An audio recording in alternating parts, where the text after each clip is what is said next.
Alexandre Gauthier, bonjour. Bonjour. Bienvenue à Chérie, j'arrive. Merci de me recevoir. Ça va bien? Oui. Tu es étudiante à l'Université Laval. Oui. Et tu as un projet très, très particulier entre les mains duquel tu vas nous parler dans les prochains instants. Mais tout d'abord, j'aimerais que tu te présentes un peu qu'est-ce que tu fais dans la vie, en quoi tu étudies et quelles sont, disons, tes motivations à partir d'un projet comme ça. Parfait. Ben en fait, j'étudie en traduction. Je suis au baccalauréat que je termine dans 1 an et demi. Sinon, avant ça, j'étudiais en linguistique. Mm-hmm. Qu'est-ce qui m'a poussée à faire un projet comme ça, en fait, c'est que j'ai eu un petit garçon pendant mon parcours universitaire.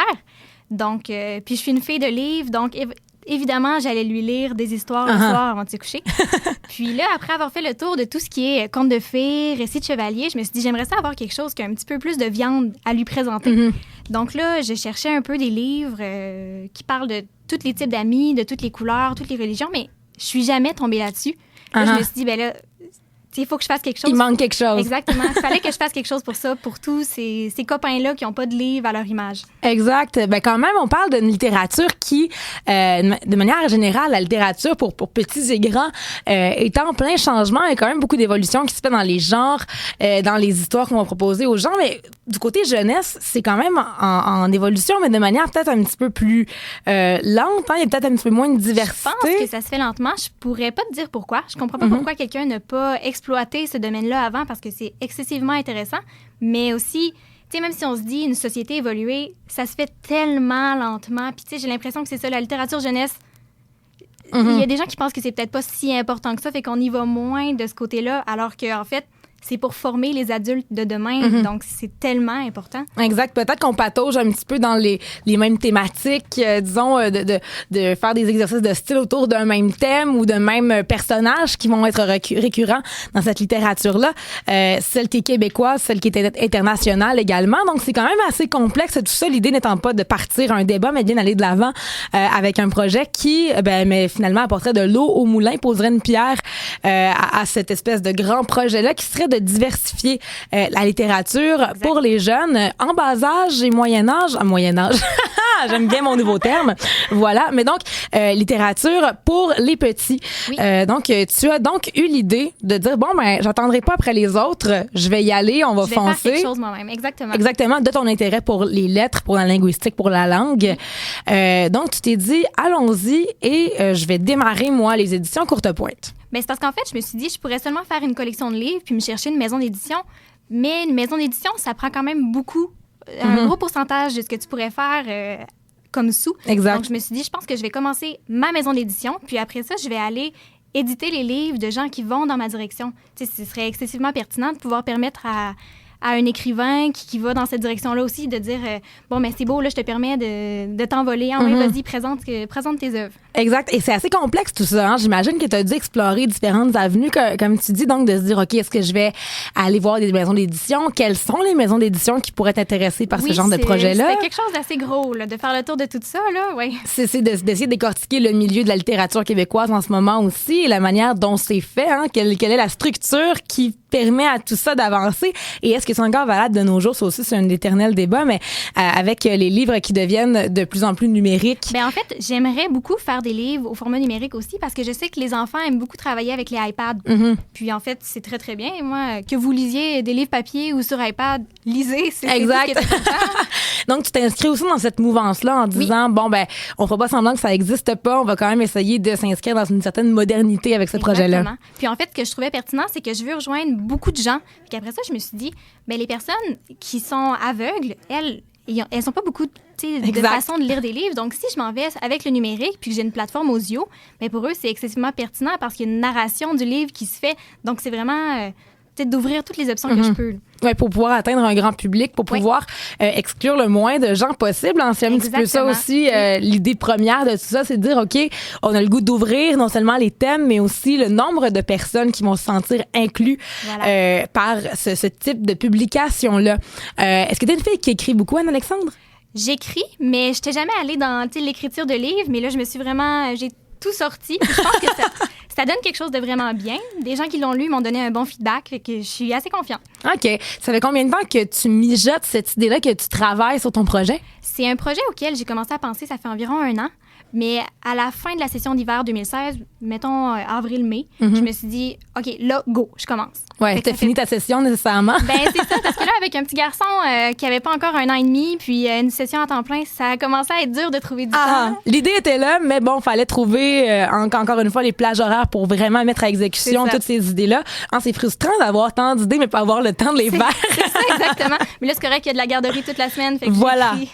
on se donne à fond dans le projet pendant que t'as le temps de le faire. Donc, l'été, j'imagine, pour toi, a été essentiellement constitué de travailler finalement sur ton projet des éditions Courte Pointe. Exactement. Et là, pour partir, tout ça, ça se fait pas en claquant des doigts. Donc, il y a, oui, l'idée de toi écrire des histoires et pouvoir finalement les auto-éditer avec les éditions Courte Pointe. Il y a également, ultimement, d'aller chercher aussi d'autres auteurs, d'autres gens qui sont intéressés par le projet, qui graviteraient autour. Il y a aussi d'aller chercher de l'aide, parce que même si j'ai l'idée, ce qui est très important dans le projet, en fait, l'idée, mais il faut quand même que j'aie du monde autour de moi pour me conseiller d'aller dans une direction X ou de ne pas faire cette erreur-là.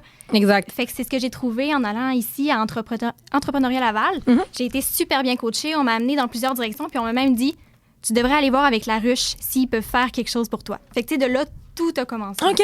Donc, et c'est comme ça que tu t'es retrouvée avec la campagne de sociofinancement qui a cours en ce moment et qui, quand même, bon, est en train de démarrer, qui est en train de s'envoler, et c'est une belle opportunité pour les gens, justement, de collaborer à un projet qui, selon mon humble avis très personnel, qui fait grandir des belles valeurs, qui essaie aussi de pousser le milieu de l'édition vers l'avant, parce qu'on compte que très peu de maisons d'édition jeunesse au Québec. Oui. C'est une très petite structure, c'est un très petit milieu, évidemment.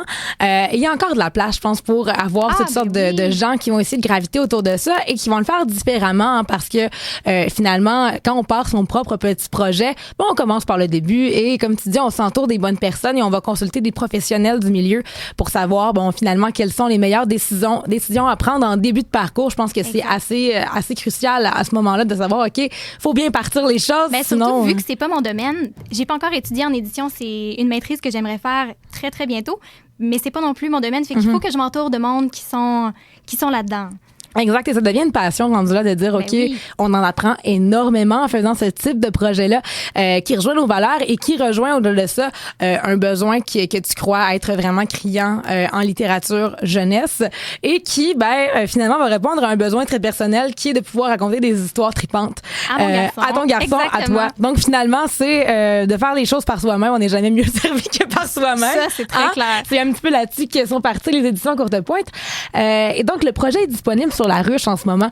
Et là, chers auditeurs de Chiz La Ruche, si vous ne connaissez pas la plateforme, vous n'avez pas écouté Chiz beaucoup cette année, parce que Chiz a bénéficié d'une campagne La Ruche cette année pour se doter d'un studio mobile. Alors, on vous a cassé les oreilles avec ça et ça a fonctionné. Alors, je pense que ça serait une très bonne idée pour vous de réitérer justement et tenez-vous au courant des projets qui se déroulent sur les différentes plateformes de sociaux, particulièrement sur La Ruche, parce que c'est une plateforme qui vient de Québec et qui encourage des projets locaux. Entre autres, celui d'Anne Alexandre, qui s'intitule tout simplement Les éditions Courte Pointe. Alors déjà, vous faites une petite recherche sur La Ruche, vous allez facilement tomber là-dessus. On vous partagera tout ça sur le site web et le Facebook de Chérie J'arrive. Il y a différentes manières de collaborer et ça peut vous donner différentes récompenses. C'est le principe du sociofinancement. Qu'est-ce qu'on peut avoir, par exemple, comme contrepartie, Anne Alexandre, en contribuant à ton projet? Ben, c'est ça qui est le fun, justement. Vu qu'il y a des... Quand vous faites un don, vous recevez quelque chose. Fait que ça, c'est vraiment intéressant parce que c'est pas juste « faites-moi un don, merci, bye ». Ouais, exact. Si vous donnez 5 $, bon, évidemment, je peux pas vous redonner grand-chose, donc un gros merci. Mais voilà, mais un 5 $, c'est toujours apprécié. Et écoutez, pour vous, un 5 $, ça peut être peut-être, je sais pas, un dessert d'un mois au restaurant. Exactement, c'est ça. Pour faire avancer une maison d'édition, c'est quand même très, très bien. Exact. Sinon, pour 10 $, vous avez un livre en format numérique. Donc, ça, c'est très, très bien aussi. Oui, très bien. Si vous avez un iPad, ça va être parfait. Sinon, pour 25 $, vous avez les deux formats, livre en format papier puis un livre en format numérique, ce qui est très cool parce que ça peut aussi être 2 livres différents. Ah, voilà. Donc, on peut vraiment choisir à travers les disponibilités des livres. Ensuite, 50 $, vous avez ce qui a été nommé précédemment, ainsi qu'une invitation au lancement, champagne, petite bouchée, tout inclus. 50 $, c'est soirée vraiment VIP, bien, là, quand même, à 50 $. Et là, la formule à 100 $, là, le nom du forfait est vraiment fantastique. C'est pour 100 $, votre nom gravé à jamais dans un livre et dans la mémoire des nouvelles générations. Rien de moins, n'est-ce pas? Alors, tu as choisi que pour 100 $, évidemment, bon, les gens vont pouvoir avoir accès donc au livre en format PDF et donc les récompenses précédentes, mais également d'avoir leur nom dans un des livres. Mais oui, parce que justement, cette collection-là fait avancer la société. Fait que je me disais, 100 $, c'est un gros don. Ça mérite vraiment d'être inscrit dans un livre comme une des personnes qui a permis de changer la littérature jeunesse. Exact. On sait jamais petit pas de l'avant, on sait jamais ce que ça peut devenir, tout ça, et on te souhaite que ça fonctionne bien. Il y a également donc des contreparties pour 250 $ et 400 $. Donc pour une entreprise qui souhaiterait donc faire un don, c'est toujours possible. En plus, quand vous faites un don, ben souvent vous avez un reçu. Donc pour les entreprises, c'est super intéressant. Oui, c'est ça, c'est très très intéressant. Fait que pour 250, c'est une histoire qui vous implique. En fait, vous pouvez nommer un personnage ou lui choisir un animal de compagnie. Fait que ça peut devenir une histoire qui ressemble un peu à ce que votre enfant vit ou l'enfant de quelqu'un que vous connaissez. Fait qu'à ce moment-là, c'est le fun, c'est très personnalisé, puis la personne va vraiment se sentir comme le héros. Exact, c'est inscrire l'histoire à votre manière. Et si vous avez des enfants qui ont de l'imagination et qui souvent vont inventer des histoires eux-mêmes, ben c'est l'occasion peut-être de transformer leur imagination en quelque chose de très concret. Oui, en un livre pour tout le monde, c'est cool. Exact, donc une très très belle idée. Et finalement, on a un don de 400 $ qui quand même donne une très très belle récompense à l'issue de tout ça. Oui, en fait, j'irai vous rencontrer, puis vous allez pouvoir me raconter votre histoire ou celle d'un proche et je vais en faire un livre. Pas nécessairement un livre qui sera publié à tout le monde, parce qu'on m'a approché pour ça, en fait. Mm-hmm. On me dit, mettons, moi, j'aimerais avoir un livre pour mon fils qui vit telle situation. J'aimerais beaucoup faire un retour sur toute sa vie, puis montrer à quel point il s'est rendu loin malgré une situation X. Fait que c'est vraiment le fun. C'est pour très cette personnalisé, là. Oui, il a un livre juste pour lui. Ou pour quelques autres personnes, mettons, qui le voudraient.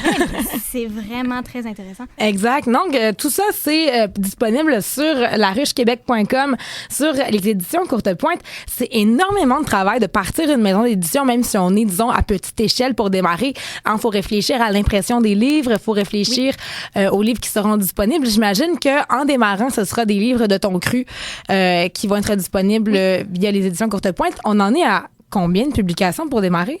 Pour démarrer, ça va commencer avec une, parce que je fais affaire avec une illustratrice, une jeune aussi qui est étudiante, fait qu'on a vraiment une bonne synergie. Exact. Mais sinon, il faut qu'elle ait le temps de tout dessiner, puis ça fait environ 1 mois et demi qu'on est ensemble. Fait que là, tu vois, pour le 1er septembre, je vais avoir tous les dessins pour le premier livre. Fait qu'ensuite, je vais la mettre sur les autres. Fait que tranquillement, je pense que par année, on pourra avoir 4 sorties de livres. Quand même, c'est vraiment intéressant. Tout ça avec la collaboration de toi. On peut la nommer l'illustratrice d'ailleurs. Oui, Jeanne Tremblay-Gravel. Voilà, on la salue. Qui signe les illustrations sur tes écrits à toi, Anne-Alexandre. Sur donc une sortie de livre à prévoir, si tout se passe bien, en septembre. Et évidemment, on vous invite à vous intéresser à tout ça parce que si jamais vous êtes des auteurs, donc des gens en littérature, même à l'Université Laval, des gens qui commencent dans le domaine et qui s'intéressent de près ou de loin à la littérature jeunesse, si vous êtes parent d'un enfant que ça vous tente de donner un petit coup de pouce à ce genre d'initiative-là et même qui sait d'y participer concrètement si vous écrivez des histoires qui sont, disons, en marge de ce qui est disponible dans la littérature jeunesse en ce moment. Qui sait? Je pense que l'idée, Anne-Alexandre, si tu le dis en début d'entrevue, c'est d'ouvrir le plus possible, de pouvoir raconter aux enfants des histoires atypiques qui sont autres que ceux des chevaliers, des contes de fées et des histoires, disons, millénaires qui façonnent l'imagination des jeunes et d'essayer de proposer autre chose qui va permettre aux jeunes d'avoir aussi l'esprit ouvert dans le futur et de stimuler leur créativité également autrement. Exactement. Donc, très, très, très, très, très cool projet. Les éditions Courte Pointe. Et là, en ce moment, elle est en campagne de sociofinancement, ces petits miracles qui arrivent grâce à vous, les auditeurs et les contributeurs. On en est à 22% d'un objectif de 3000 qui est très réalisable. Là, je suis convaincue que tous ensemble, on peut donner un petit coup de pouce. Il reste 47 jours à cette campagne de sociofinancement pour les éditions Courte Pointe et on pourra surveiller ça quand même avec beaucoup d'attention puisque tu es présente sur le campus de l'Université Laval. Très, très présente tous les jours de la semaine. Alors, on va reposter ça sur nos réseaux pour essayer de vous donner le plus d'outils possible, chers auditeurs, pour pouvoir vous intéresser à ce projet-là qu'on va suivre avec attention. Tu reviendras nous en parler au mois de septembre de tout ça parce que je suis certaine, un projet qui va rejoindre énormément de gens qui ont des enfants. Il y a énormément d'étudiants qui ont des familles. On écrit des courriels, tu vois, même des fois, quand j'ai fait une étude de marché quand même à la fin de la session d'hiver, puis on m'a écrit tellement de sujets que les gens aimeraient que je traite. C'est assez incroyable. Puis beaucoup de parents aussi qui sont ici à l'université, c'est toutes des situations qui sont différentes. À être parent à l'université, souvent être immigrant. On m'a beaucoup demandé de parler de familles immigrantes. Il n'y en a pas des livres comme ça. C'est vrai. Je vais dans toutes les librairies, c'est ce que je fais. Je fouine là. Puis j'en ai jamais vu. Exact. Donc, c'est des thématiques qui manquent, en tout cas, ou qui sont très, très rares dans la littérature en ce moment sur les étagères d'histoire jeunesse. Et je pense que tous ensemble, on peut vraiment faire une différence là-dedans et faire réaliser aussi aux consommateurs, aux lecteurs, que ça se peut d'autres genres d'histoires que celles qu'on trouve déjà et qu'il y a de la place pour ça. Alors, je rappelle, laruchequebec.com/projet/ les éditions Courte Pointe. Vous allez trouver le projet d'Anne-Alexandre Gauthier qui était avec nous au cours des 10 dernières minutes pour parler du projet. On va vous en reparler encore et encore jusqu'à la fin de la campagne de sociofinancement. Anne-Alexandre, un gros merde pour ton projet. Je pense que ça va bien se passer et je te souhaite d'avoir la créativité de ton côté et jamais de syndrome de page blanche parce que je pense que tu as des idées en masse. Hein? Mon Dieu, j'ai tellement de matériel pour écrire. Je pourrais faire des centaines de livres, donc c'est parfait. C'est parti. Hein? Donc, bonne chance pour la suite des choses. Merci beaucoup d'avoir été là avec nous. Merci de m'avoir reçu. Et nous, on va aller en musique après cette belle entrevue avec Marie-Pierre Arthur. Vous l'avez sans doute remarqué ou peut-être que je vous l'apprendrai. Marie-Pierre fait partie des artistes qui vont clôturer la saison des spectacles du Spot, sympathique place ouverte à tous, qui a battu son plein durant toute la période d'été et qui se termine le 27 août prochain avec un show de Marie-Pierre Arthur qu'on va aller entendre immédiatement tiré de son premier album avec Droit devant.